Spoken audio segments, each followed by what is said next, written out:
attack. Attackers the show attack. Can we get a camera on that? No? No, he says absolutely not. No. Cool, give it to us. Get it on him, get it on him. Give it to us, Cool.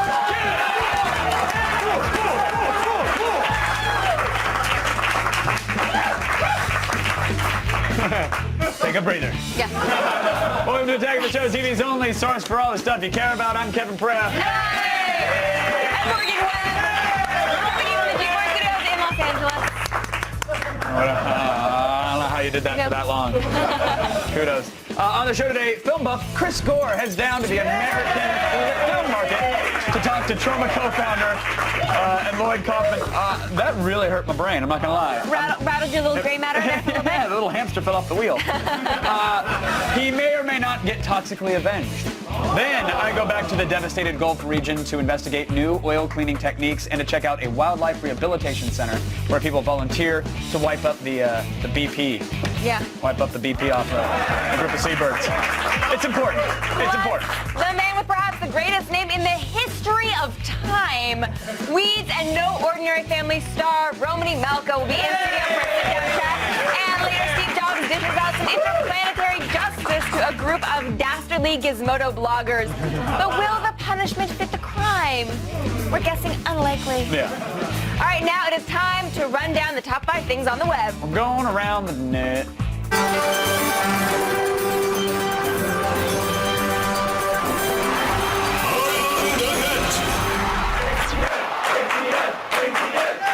Today's Around the Net is courtesy of the home of failure, the local news. If newscasters are known to do stuff like stand around in hurricanes or drink their own pee, unless, of course, they're looking at their computers instead of the camera, like WABC's Bill Evans. Oops.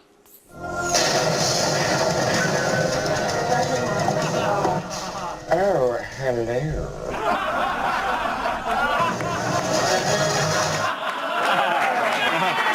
Oh, hello, human resources. Oh, hello, unemployment. You do that voice very well. Thank you very much. If you haven't seen today's number 4 Around the Net, where the hell were you in 2010 for real?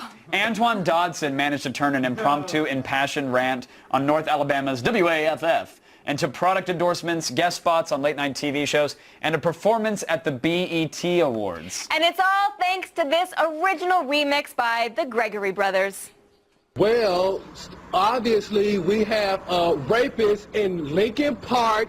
He's climbing in your windows, he's snatching your people up, trying to rape them. So y'all need to hide your kids, hide your wife, hide your kids, hide your wife, hide your kids, hide your wife, and hide your husband, cause they raping everybody out here. You don't have to come and confess, we're looking for you, we gon' find you, we gon' find you, so you can run and tell that, run and tell that, run and tell that, homeboy, homeboy. You don't have to come and confess, we're looking for you, we gon' find you, we gon' find you, so you can run and tell that, run and tell that, run and tell that, homeboy, homeboy. I was actually getting down, and then I got all deer in the headlights when I saw myself. I was like, oh, I am white. Because you knew all the words. I really did, yeah. You were jamming to that. Multiplication tables, gone. Bed Intruder song, totally. The Nighttime Assault is now on iTunes, everybody, and it is catchy. And whether you download it or not, I guarantee the song will be in your head for the rest of your lives. You could run tell that. If we've proven nothing else to you today, it's that local news anchors have a tendency to be completely unaware of how ridiculous they look. Stone glass. And it's not limited just to American anchors either. Here's the team behind Australia's Channel 9 version of the Today Show, demonstrating the worst possible way to show off Mario and Sonic at the Olympic Winter Games. I remember this. Yep. Is this footage going to come back to once or what?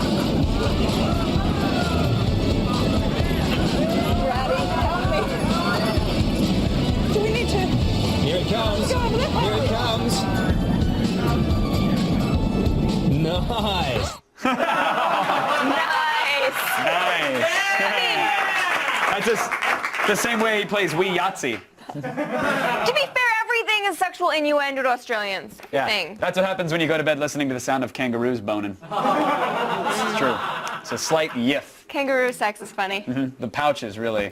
Funnier than koala sex. Much funnier than koala sex. I'm just saying. Much funnier. Koalas, BTW, also have pouches. WLWT is the next station to check in during our marathon of failure.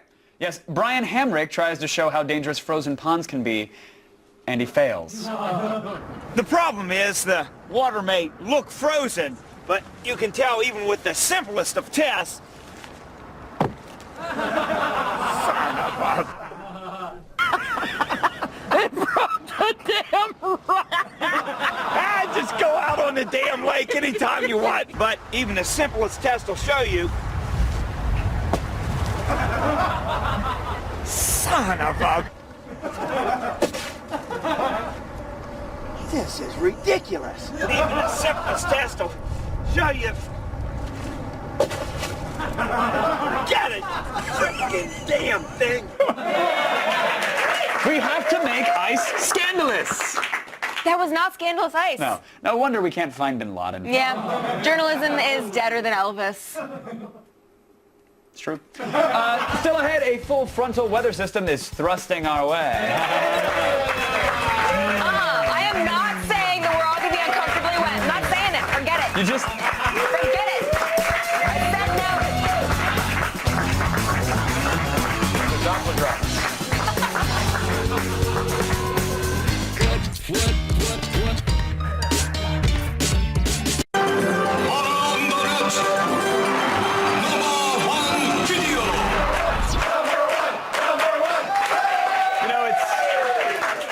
It's not the size of a storm that impresses weathermen. No. It's the intensity.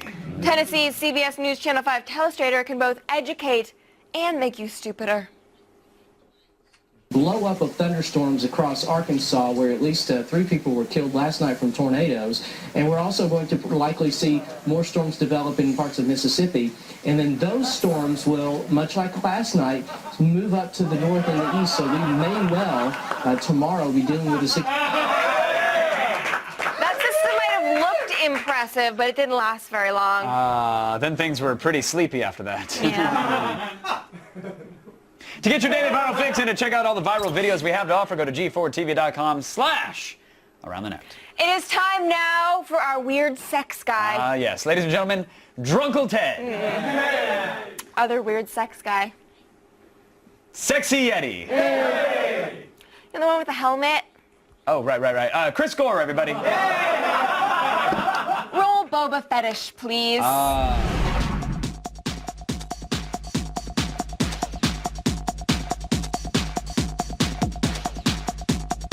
Hey, it's me, Boba Fetish. Today's fetish, Ewokphilia.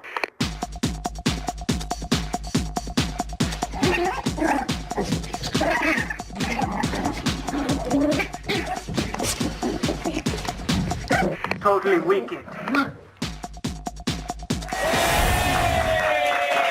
didn't like Ewoks before, you really don't like them now.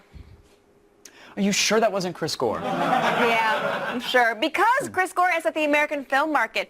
We sent him there to talk with Troma Entertainment co-founder Lloyd Kaufman about the big budget remake of The Toxic Avenger. Yes. Hopefully they won't toss him into a drum of toxic sludge, because Gore's got enough problems, let's be honest.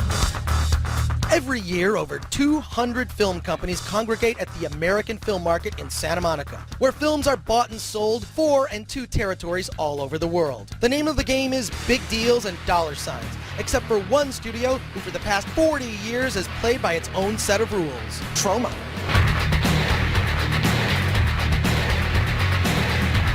We're the herpes of the film industry. We won't go away. Troma co-founder Lloyd Kaufman was on hand to present its newest opus, Father's Day. There's a psychopath who is killing fathers, has a problem with fathers. And it'll be remade 10 years later by Hollywood. Well, this one 20 years later. Okay, maybe, good. maybe. The fiercely independent Kaufman also held a press conference Thank you so much to the American film market. to celebrate the 12th annual Troma Dance Film Festival. We started a little festival where you could submit your movies for free, you could see the movies for free, and no VIP policy. And it's not a very good business model because there's no revenue. And some notable film lovers were on hand to lend Troma Dance their support, including Ghost Rider producer Stephen Paul. It's not an easy film festival to get into, as he says it is, because we actually submitted Ghost Rider 1 to him, and he turned us down. We couldn't get into it, and that's what, I don't know what it is. Legendary director Adam Rifkin. You can just make your own damn movie. That's something that, Lloyd has always been an advocate for. Who needs all that Hollywood phoniness? Here with Lloyd at Troma Dance, things are a lot more interesting. So come on down to the Troma, the home of Troma, home of Troma.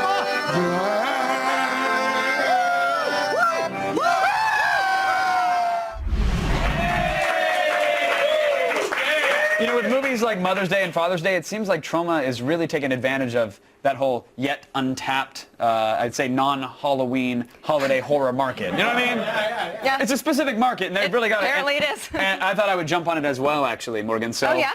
I spent a little time at the computer Dora and wrote a few little scripty scripts, and Why do I think this is not going to go well? Labor Day! Workers in a sleepy town get a permanent day off. That's it, right? Thanksgiving! Oh. It's not just the turkey that's getting carved. Probably stop for your own safety. Yom Kippur. This Jewish Day of Atonement, everyone atones with their lives. Time to go home yet? Mm-hmm. No, it's time to go to break. Still ahead, I'm heading back to the Gulf Coast to check out the aftermath of BP's catastrophic oopsie. Oopsie. And later, Romany Malco will be in studio to talk about No Ordinary Family. And we don't mean the Baldwins. Stick around.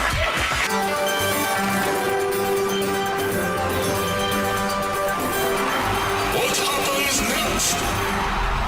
This girl's about to attempt to feed this wild buffalo. Great idea! What happens next? Does the buffalo suddenly urinate all over? Does it charge and force her to run for dear life? Or does the buffalo get a hold of her and throw her to the ground? Find out when we return. What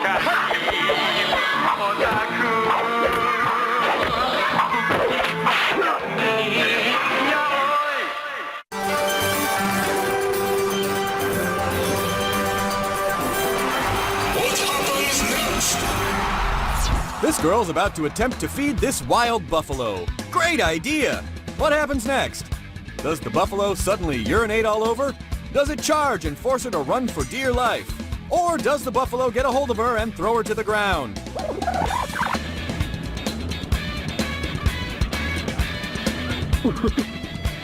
But wait, how are you supposed to get the wings off? Every human social subset has its idols of worship, living or non-living icons that holistically epitomize their belief systems. For instance, Satanists have Satan, hillbillies have the monster truck Gravedigger. Which I got to ride in one time. It was pretty sweet. I'm just saying I got to ride in Gravedigger. No, I got it, and that is pretty sweet. But nerds have dragons, and Sir Jeremy is their king.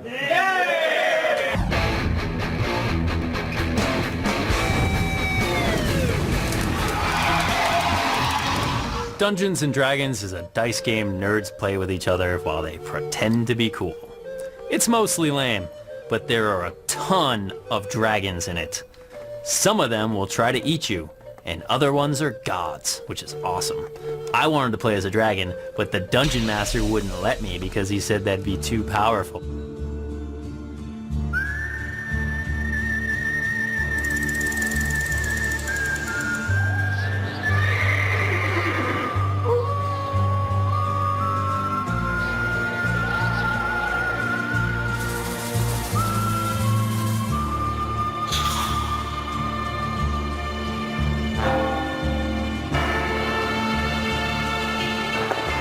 So I knocked over his table and took all his soda instead.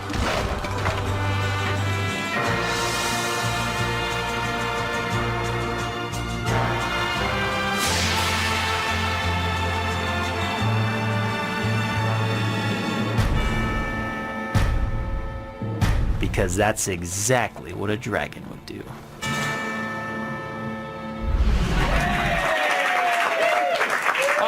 this year, BP dropped its drawers and took a big oily crap into the Gulf of Mexico, to put it lightly. Next to the asteroid that killed off the dinosaurs, it was the biggest ecological disaster in history. Kevin flew to the area to see how people were picking up the pieces. The time for waiting is over. Again, we're calling the Coast Guard and the federal government to force BP to act responsibly, either begin the work themselves or get out of the way and just give us the money. We'll get it done ourselves. The BP oil spill is an unprecedented national disaster unfolding in the Gulf Coast. And although the situation is dire for those on land, it's far more devastating for those in the water. I chartered a boat to see just how bad this devastation really is. We're right in the middle of Barataria Bay, and here behind me there should be hundreds of healthy pelicans. To my ignorant eyes, I looked at them and thought, okay, they're just fine, and then I was told actually the color on their bellies, and in fact on one guy up in front here who can't even fly right now, it's actually oil that's coated their feathers. Between our marshes, the flower gardens to the west, and the Florida Keys, this oil spill could possibly absolutely destroy 3 of the most important ecosystems in the whole United States. The Coast Guard and BP have been using containment booms in an attempt to capture or absorb the oil.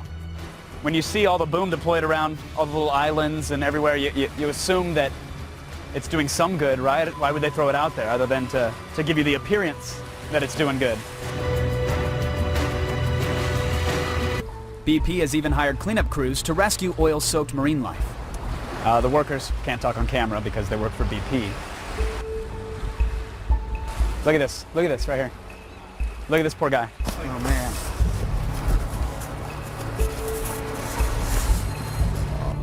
Oh my God. This is how we're finding most of them. Because they got to get to this point before they can actually catch them.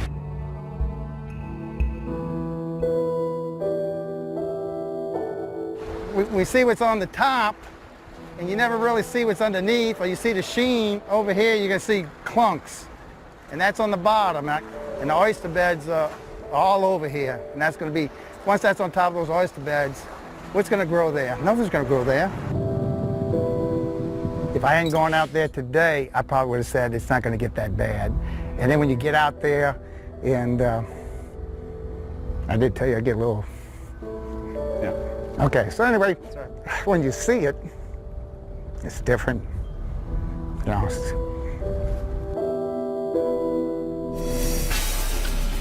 I followed the oil-soaked pelicans back to the relief center. You guys are processing how many birds a day? You said you had 53. Well, we were processing like up to 5, and, right. You know, and now we're processing. Yesterday was 53.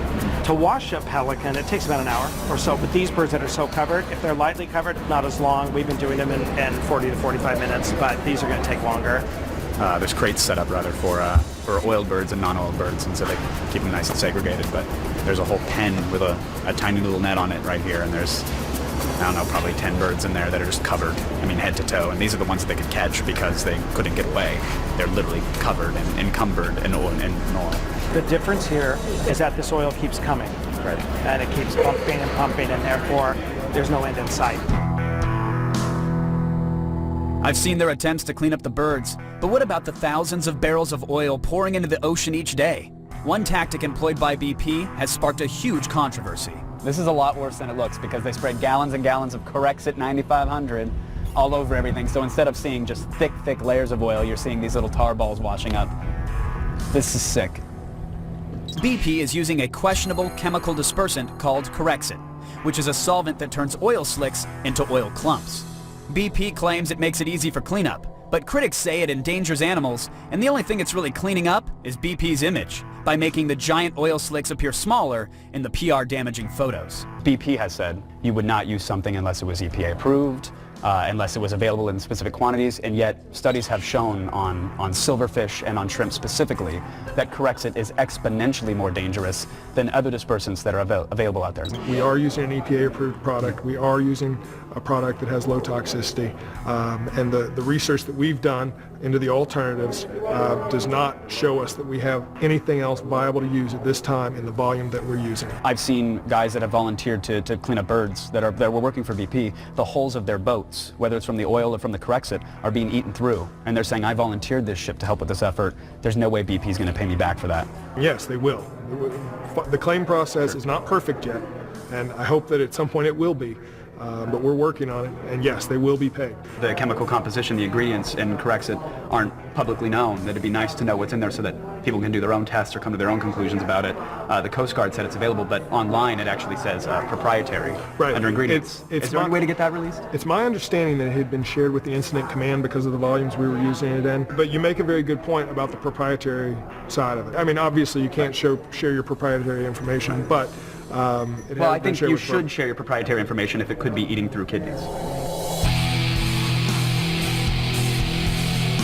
When they pay us, we don't know. We're on BP dollars. It's just monopoly money. That's all it is. Have you invoiced them? Do they? Yes. Yeah.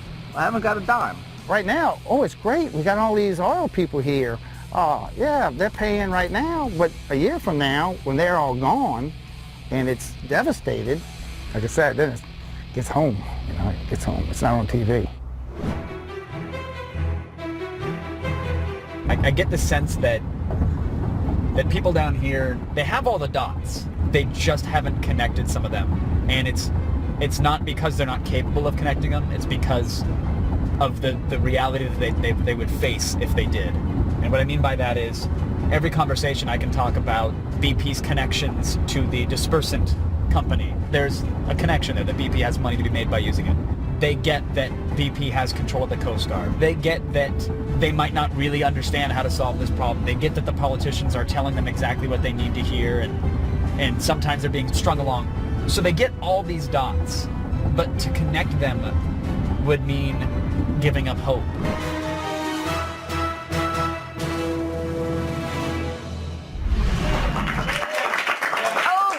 You're such a little butterfingers. We'd zang you, but hopefully the guilt that you must feel for poisoning an immense, vibrant ecosystem is probably punishment enough. You know, everything's going to be back to normal in 2,000 years or so. Oh, so, right.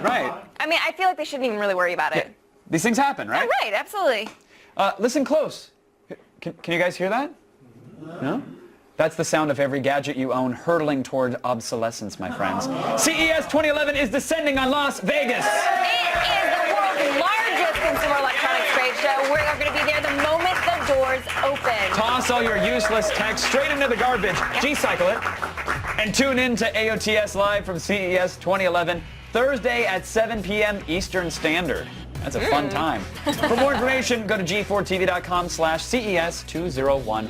All right, stay tuned. Romany Malco will be in studio to talk about his role on No Ordinary Family and quite possibly also about sex or drugs or something heart-stoppingly mind-blowing. You're going to have to stay tuned to find out.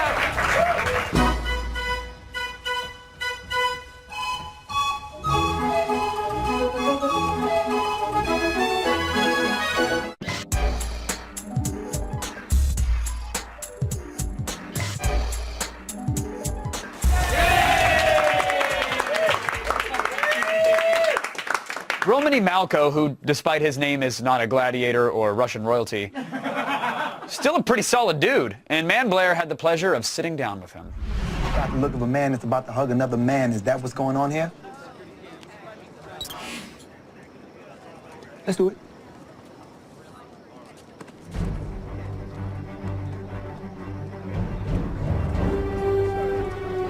They can keep that key to the city. This is what it's all about. Hey, what time's the ceremony? You can still make it. Not in rush hour traffic, I can. Who said anything about traffic? Come on, hop on. Just like that? Come on, come on. Wait. Should I wear a helmet? Something? Just hold on. Get on, Romany, get on. Get on, Romany. Let's do this. We're out of here. Ladies and gentlemen, Romany Malco!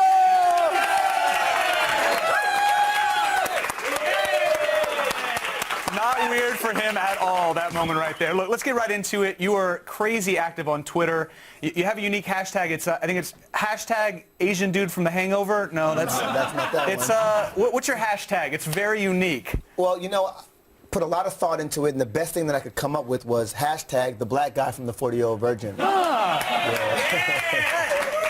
makes total sense, but you know, you've got weeds, No Ordinary Family, yet you still, that is how you have to. You know, It's not how here's what happened. One day, it just kind of got on my nerves. People kept, they just keep referring to me as the black guy in the 40-year-old virgin. So one day I just sent out this tweet and it said, someday I'm going to win an Academy Award and the presenter is going to say, and the winner is the black guy from the 40-year-old virgin. Right? And literally Twitter went crazy and I just saw like my followers go up like this and I was like, I'm going to start doing that all the time. Interesting. Yeah. And ever since, it's like I gained like 1,000 followers like this every time I do that because I don't know how to explain it, but it's like people... 1,000 followers, huh? Yeah, people look at me and they go, okay. Even like sometimes I'll go home, like my family's from the Caribbean, I'll go home to Trinidad and people be like, Avril, your son look real familiar. And she'll be like, yeah, that's the black guy from the 40-year-old virgin. So, that said, okay, lesson learned. From now on, I will be hashtag white guy who interviewed the black guy from the 40-year-old virgin. Exactly, yep. 1,000 followers right now. Boom, that's what I'm going to name my son.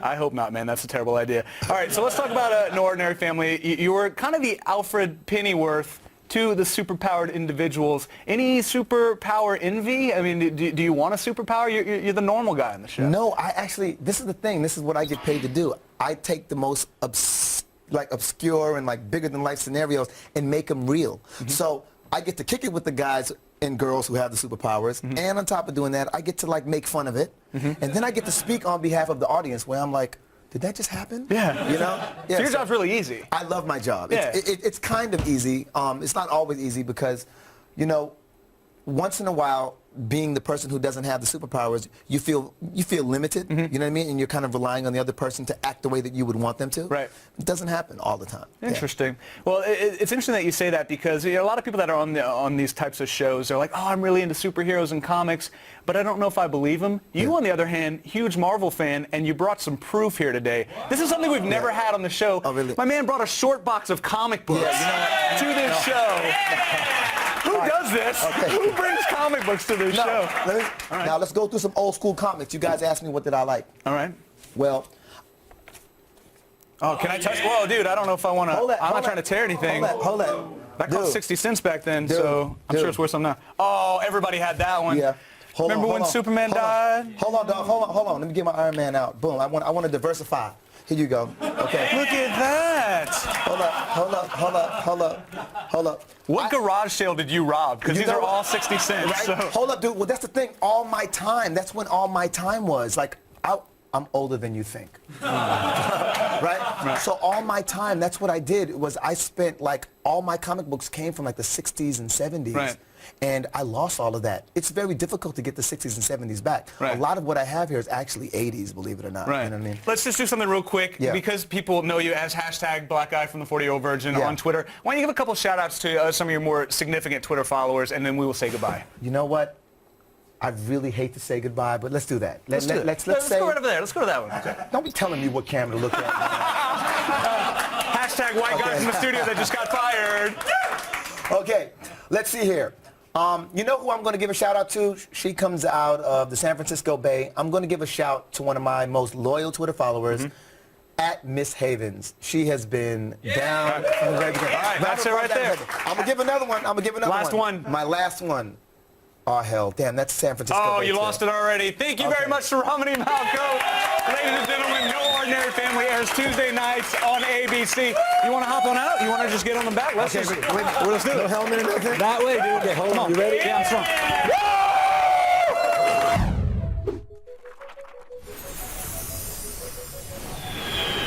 Napalm from the sky.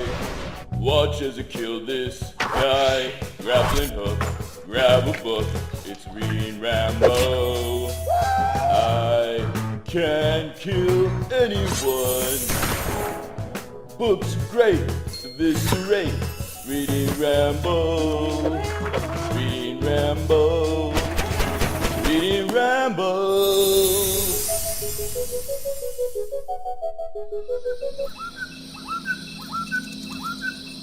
Reading Rambo? Flash. Thunder.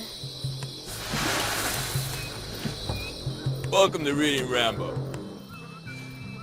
Today's book is The Runaway Bunny by Margaret Wise Brown and Clement Hearn. I've heard of that. It's about a bunny that wants to run away and the lengths that his mom will go to keep him from escaping. Hey. Once there was a little bunny who wanted to run away. If you run away, said his mother, I will run after you, for you are my little bunny. Why is the bunny running away? Is his mother on the other side? Shh. If you run after me, said the little bunny, I will become a fish in a trout stream, and I will swim away from you. This mother won't quit! If you become a fish in a trout stream, said the mother, I will become a fisherman, and I will fish for you. Which brings us to Reading Rambo's tip to keep you from dying. If you ever get pierced by any kind of hook or barbed weapon, first, kill the guy who stuck you. Don't pull out the barb, or you do more damage than your attacker did. Back to the book. If you become a fisherman... Look, we're running out of time. How's it end? Does the little bunny get away from his evil mother? The mother's not evil. Tell me I can handle it! No, he realizes that his mother loves him very much, and he is so tired, so he goes to sleep in his little hole. Damn it. Trapped in a tunnel. You'll have to wait for next time. Reading Rambo? Reading Rambo! Cut me out of here! You think your enemy will cut you out? Learn to cut yourself out. And maybe you'll live to read me another book. On Reading Rambo. Reading Rambo.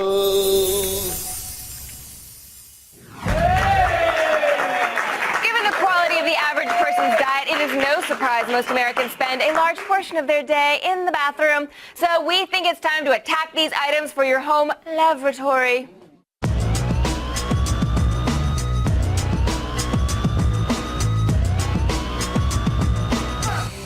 I think it's safe to say that you get some of your best thinking done while you're naked and wet.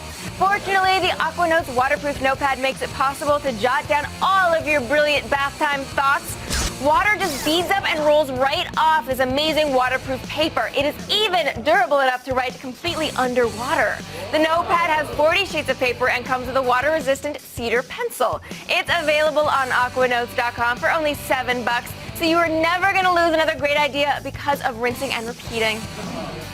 There's nothing like getting into a cold shower, and normally you would want to avoid it. This LED shower light will save you from such unpleasant wake-up calls. When the water turns on, the light remains blue until it's nice and warm. When the water reaches a comfortable 89 degrees, it alerts you by turning red.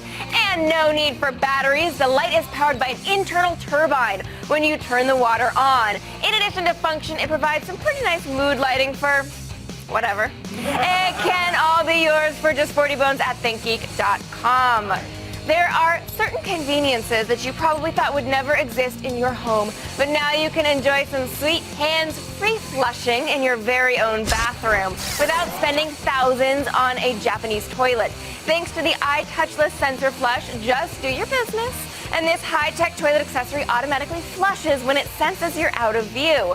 It fits any toilet tank with a front-mounted flush and can be installed in about 5 minutes. The sensor runs on 4C batteries, which should last for about 3 years or 23,000 flushes. It's a lot of wear and tear you can save on your hands.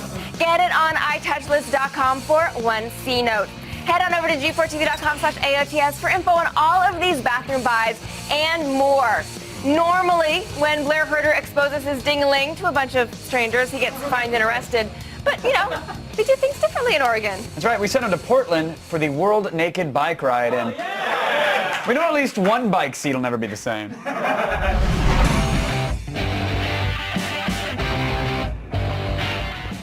Howdy. And obviously just looking to rent a bike. Looks like you're gonna need a seat cover. That's why I brought this. I know what you're asking yourself. Hey Blair, what are you doing in Portland, Oregon? Well, clearly I'm going to the grocery store. I'm going to the World Naked Bike Ride! What is the World Naked Bike Ride? A ride that takes place in over 170 cities across the world. It's originally a political protest against oil dependency and against the vulnerability of cyclists in the face of motorized traffic. We're all naked because we're showing people how cyclists are very vulnerable on the road. Last year we had 5,000 people, and this year we're expecting somewhere between 7,000 and 12,000. Time to join the herd and see what are they thinking, and do my best to keep eye contact.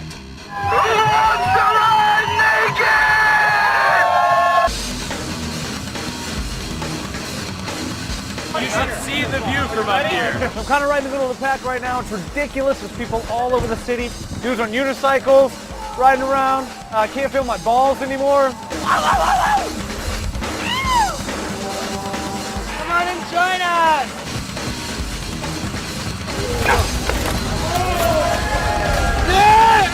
All right, we're at the Broadway Bridge right now. It's about the halfway point of the ride. I've counted 2,731 penises, and then multiply that times 2, 4,692 breasts, and I can't feel anything below my waist. Leaving the industrial area, going up to kind of the hip part, going over to the rich part, and coming back. You get a lot of people that support us, cheering and screaming. You get a lot of cars that get irritated because they're held up for 45 minutes as bikes are passing. If I were stuck in traffic behind hot naked chicks on bicycles, I'd be totally okay with traffic. I'm on a bike, I'm riding a bike, I'm going forward. It's great, yeah, it's great, bye. Good talk.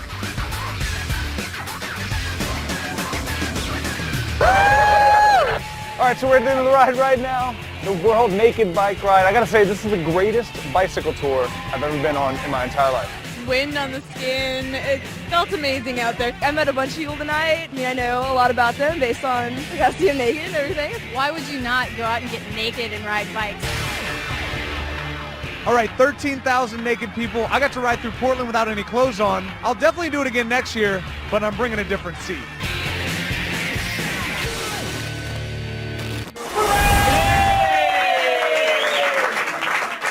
It's interesting, that segment was equal parts things I wish I could have seen more of and things I never ever want to see again. It was magic like that. Still to come, a Kryptonian billionaire Steve Jobs lays down the eye hammer of justice on some hapless, secret-stealing bloggers. But first, what is Candace Bailey doing at Skywalker Ranch? The question. Hey guys, I'm on my last leg of my vision quest. I'm visiting Skywalker Sound and ILM right now. I'm dressed in my mocap suit because I'm about to become Iron Man. But I'm gonna make him a little different Iron Man. I'm gonna give him some funky moves, like this one.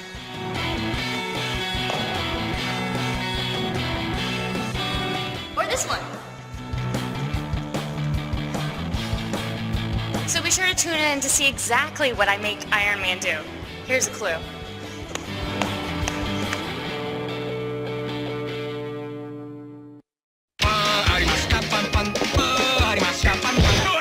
Kevin says eat. Coming up tomorrow on an all-new Attack of the Show.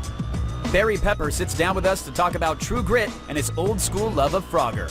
Continuing her vision quest, Candace Bailey goes to Nerd Heaven, otherwise known as Skywalker Ranch. And Morgan heads to the Yodobashi Emporium in Tokyo to check out the most advanced musical toilets in the world.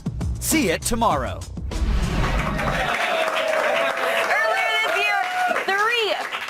Criminal bloggers got their hands on an iPhone prototype and blew Steve Jobs' big corporate secret all over the interwebs. But back on iKrypton, Jobs L dealt with the iMatter swiftly and with ruthless efficiency.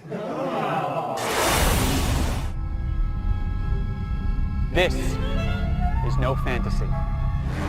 We are not dealing here with idle supposition. No, gentlemen, the indictment I brought you this day, the specific charges listed therein against these 3 individuals are matters of undeniable fact. Boom. I ask you now to pronounce your judgment on those accused. On this mindless aberration, whose only means of expression are trafficking in stolen property and blogging and getting his friends to send emails to me at 3 o'clock in the morning. Not a good idea. Ryan J. Hogan, who would find and sell his own mother if he could. A danger even to children that he might find on the playground. He probably wouldn't even respond to someone using the Find My iPhone feature available to all users of MobileMe. Isn't that right, Mr. Hogan? And finally, on Gray Powell, once trusted by this council, charged with maintaining the iPhone itself, an engineer for the 4.0 operating system. He, no matter how drunk he was the instigator of this insidious plot. The decision of the council will now be heard. Guilty. Guilty. Guilty. The vote must be unanimous, Jobzel. I would rather have Flash on my iPad than have to look at you three any longer. Guilty. Oh, and one more thing. Your lives will be spared, but you'll be sentenced to imprisonment in a magical and revolutionary device.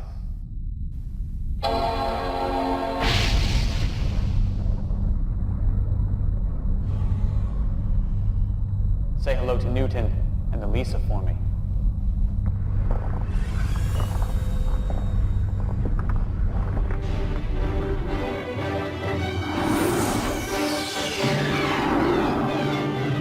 Don't worry, we'll get off that thing somehow. We won't. There's no USB.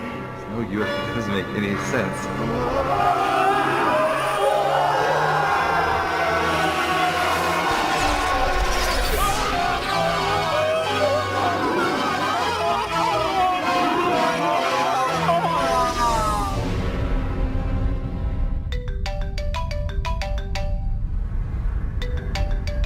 Oh, hello, Larry and Sergey. How are you guys? Yes, I just wanted to talk to you about your Google Android Marketplace. Why don't you come on in and stand in the rotating eye circles, and I'll be right with you.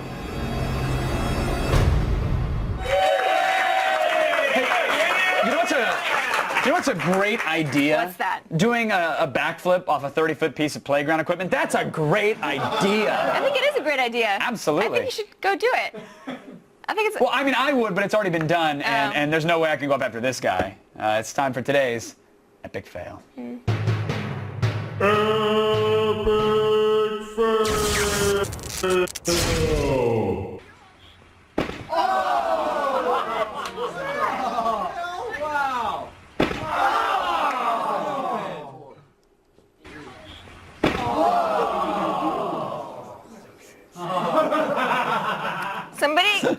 Somebody should explain to that guy how to use a slide. Well, I mean, he'll have plenty of time to Google it now that he's in that hospital bed for a while, so.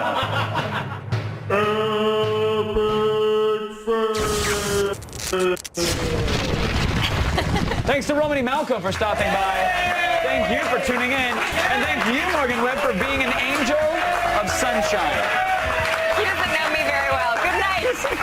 You're a harbinger of light and all that is right. Okay? Get that a lot. You're a portal to